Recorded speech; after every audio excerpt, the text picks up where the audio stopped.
Hey guys, welcome back to our channel, the E Square Expertise, and today we will be continuing with the part 2 of 10 Principles of Economics. The 10 Principles of Economics, Part 2. Principle 6. Organizing economic activity through market. Market facilitate exchange. Market is a mechanism by which buyers and sellers voluntarily carry out their transaction. Now, these markets can be of different types. They can be physical or virtual market, periodic or continuous market, legal or illegal.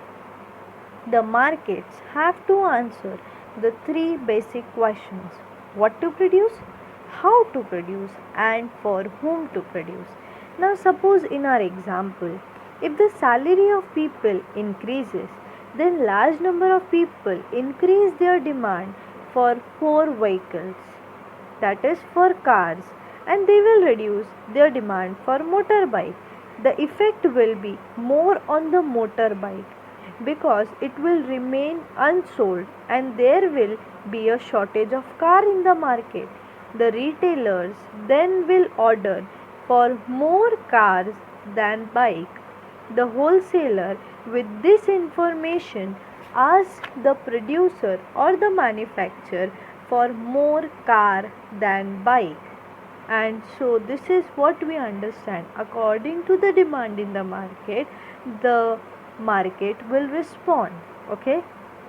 Thus, organizing economic activity via market plays a very extremely important role in providing information to the buyers, sellers, and the producers by helping them in taking the decision. Now, how they are helping the producers in taking the decision is the producers know the demand, that what the people are currently demanding. Okay, it is the cars, then they shift their demand towards the cars and they then don't produce the bike. They get this information via market, and that is the reason market is a very essential role in organizing all the economic activities. Principle 7. Role of government in improving market outcomes. Market generally allocate the resources in a very efficient manner, but sometimes it fails to allocate the resources, and that is what we call as market failure. And it is the time when government needs to intervene. Government intervention is required to promote equity, efficiency. Consider three situations of market failure as given below: externality, market failure, unequal distribution of income. Now, let us see how the government intervene by externality. What do we mean by externality?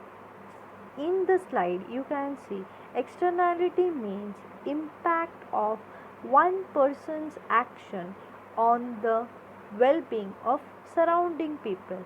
Now see, this externality in simpler words is nothing but when a action of one person affect the action of the surrounding people, मतलब एक के वजह से अगर किसी और को या सराउंडिंग में रहने वाले लोगों को कुछ प्रॉब्लम होगी, that is what we call as externality. Now this externality can be in the form of external cost, that is a negative side, and external benefit, that is a positive side.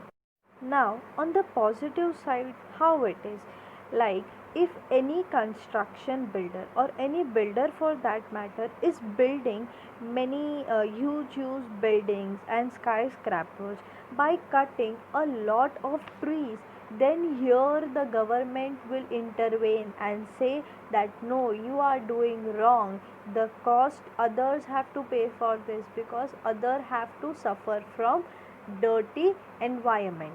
And that is the reason the government intervenes and tells that you have to work for your environment. And that is the reason, see, nowadays what you see is when a builder is cutting a area which has more trees, then the government says that if you are cutting, you need to plant more than what you cut. and this is how the government intervenes in external cost. Now coming to the next image that you can see is of external benefit. Creation of knowledge is the external benefit obtained by others. Okay, now see, external benefit is what? If the scientist has improved its discovery and that discovery is benefiting the society, then the government comes to know that okay, from the scientists feel there are much more discoveries that will come on in the future, come out, which will help the government itself. Then what the government do? It subsidizes the research study. And coming to the next way by which the government can intervene, that is market power. Market power refers to the power that the firm or a group of firm have on the price of production decision. Okay, they have a particular kind of a right. All the markets have the right to have a particular price for the commodity that they are producing. Now, for example, you can take when a monopolist plan to remove its rival from the market, they will make changes in their price. At that time, government may apply the antitrust policy on regulations to enact economic efficiency, to make sure that there is no unfair means of practice in the prices, so that no one gets the chance of getting a bad kind of effect on its business. That is the reason the government implements antitrust policy by intervening. Okay, then we come on to the third one, that is unequal distribution of income.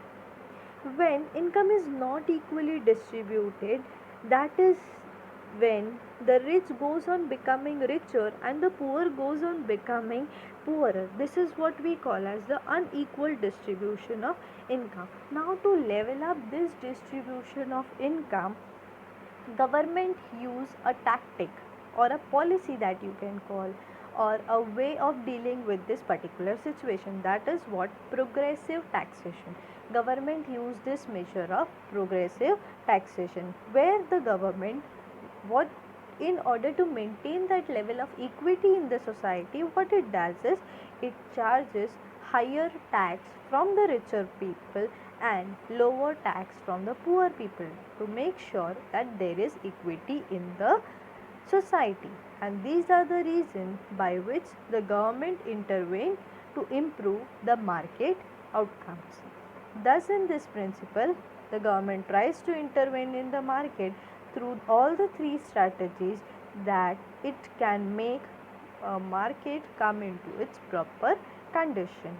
Okay. Principle 8. The standard of living in a country depends upon its output.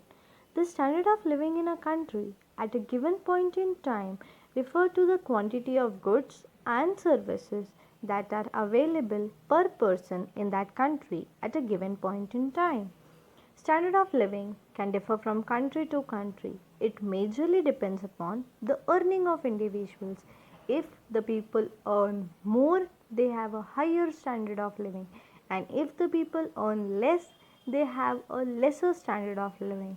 Now, let us consider one example. In the example, we can say that here are cars and here are bikes.